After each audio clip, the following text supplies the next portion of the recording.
Good morning. This is another video on the book of Ruth. We're beginning today in Ruth chapter 1, verse 14. And as you are turning there, we'll go back and review just a little bit.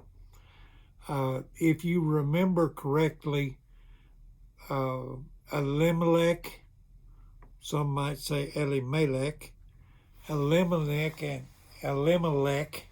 and his wife Naomi moved to the land of Moab.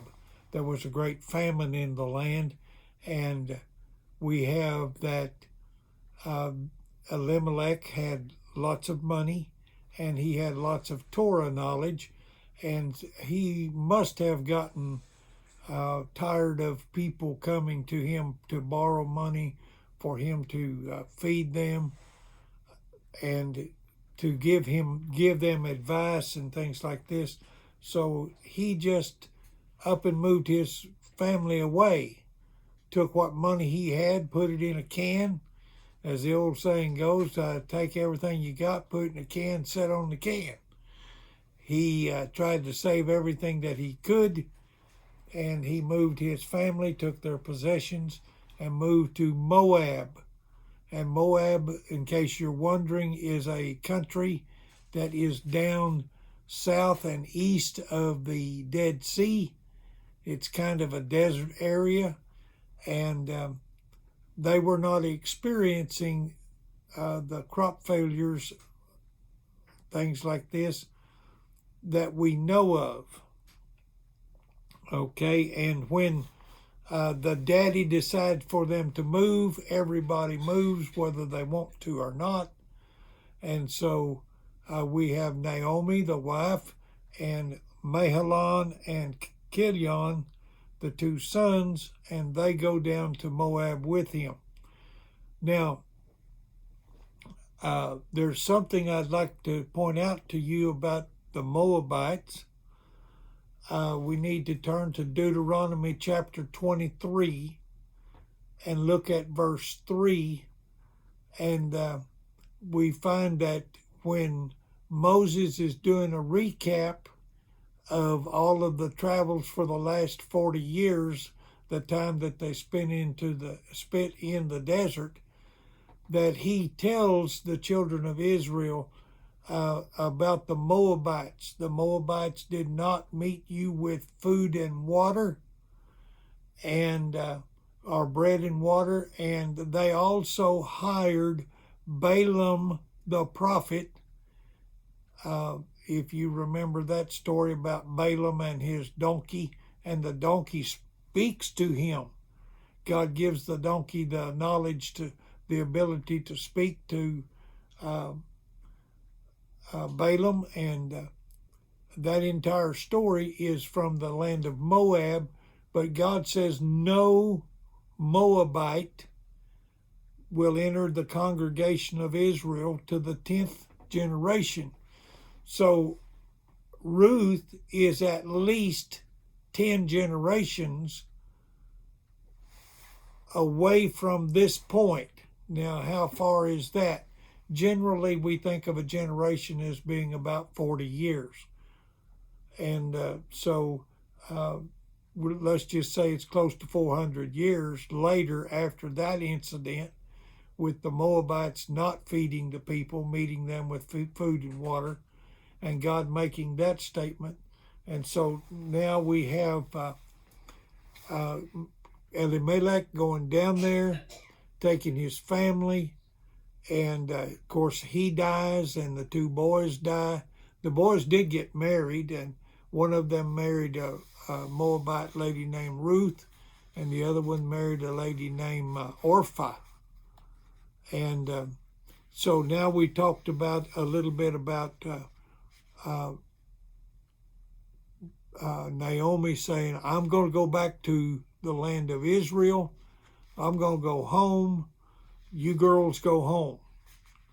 And so first thing that they did was she says, I'm going home. You girls need to go home. And that's in verse 8. Then in verse 11, she says, you girls, they say, no, we're not going to go home. We're going to go with you.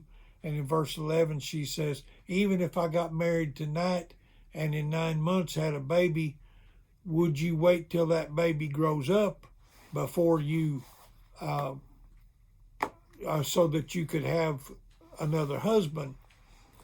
And she said, you don't deserve this. You go on home. And so Orpah decides that she will go back, but Ruth clings to her. That's found in verse 11, chapter 1, verse 11. Now we're in chapter 1, verse 14. At this they wept again. Then Orpah kissed her mother-in-law goodbye, but Ruth clung to her. And clinging here is like, I'm not going to let you go. Not by yourself. I'm with you no matter what. And so she said Naomi said to Ruth, verse 15, look, your sister-in-law is going back to her people and her gods. Go back with her. And the reason it's a little word God there is we're talking about these people, the Moabites, worshipped idols. They did not worship the one true God. She said, go back with her. Verse 16, but Ruth replied, don't urge me to leave you or turn back from you. Where you go, I will go. Where you stay, I will stay. Your people will be my people, and your God my God. Where you die, I will die, and there I will be buried. May the Lord deal with me ever so severely if anything but death separates you and me. When Naomi realized that Ruth was determined to go with her, she stopped urging her. Now, so we have 3 times that Naomi encourages these girls, these young women, these daughter-in-laws of hers, not to go with her. The first time, they said, no, we're going.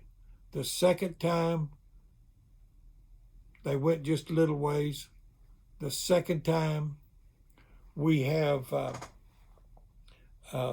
Orpah leaving and Ruth staying. And now we have a commitment from Ruth, I'm not going to leave you no matter what. This is very similar to the acts of conversions that we read about in the Jewish literature. When someone wishes to convert to Judaism today, the rabbis will pretty much slough them off or try to discourage them. But here's an incident. They discourage them a little bit. Now Naomi did this 3 times, and all of a sudden she found out that the commitment was really not there for Orpah. But the commitment was there for Ruth. On the 3rd time, Ruth pretty much got in her face and said, where you go, I will go. Where you stay, I will stay. Your people will be my people. Your God will be my God. Where you die, I will die. Now, she really doesn't say the next. It's implied, where you're buried, I will be buried. And then she makes a really hard statement here. This is a commitment to the point. May the Lord deal with me ever so severely if anything separates us but death. Now we have a couple of incidences in the Bible where this word or this phrase ever so severely is mentioned. One of them is in the incident with Samuel and Eli, the high priest, and Samuel has a dream about the high priest and his children, and he says, Eli says to Samuel, "May the Lord deal with you ever so severely if you don't tell me the truth about your dream." In other words, we're making a commitment here, boy. You better tell me the truth and don't leave nothing out, no matter how bad it is or how good it is. Don't leave nothing out. Another incident that we have this is found in 2 Samuel chapter 15 verse 21, where there is a man that is a captive of King David. He is Ittai, Ittai. He's a Gittite, and he is coming and bringing 600 men, and they're uniting with King David. And this is the incident in which King David and Absalom is taking over the kingdom. Now, Absalom was one of the children of King David. Absalom would stand at the city gates and he would say, "My daddy's stupid. My daddy will not bring me your petition and I'll see to it that you get justice. My daddy won't do that." And so he undermined King David. And King David is sneaking out of town. Of course, if you read the entire story and you read what it's all about, you find out that there's about, somewhere between, let's just be on the safe side and say somewhere between 1,000 and 2,000 people that is in the entourage with David sneaking out of town. Okay, that's all found in 2 Samuel 15. But Ittai makes this commitment. He says, "May the Lord deal with me ever so severely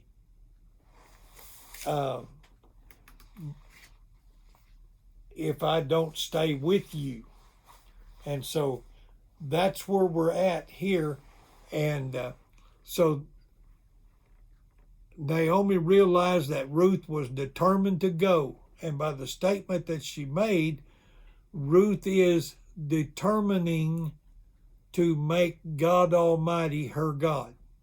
She's going to convert to Judaism. She is after the 10th generation. It might be exactly the 10th generation. But if you go all the way into the New Testament to the book of Matthew and read the genealogy of Jesus, you will find Ruth in that genealogy. And so now we're looking at that, and so let's go on. No, let's stop there, and then we'll go on in verse 19 when we start.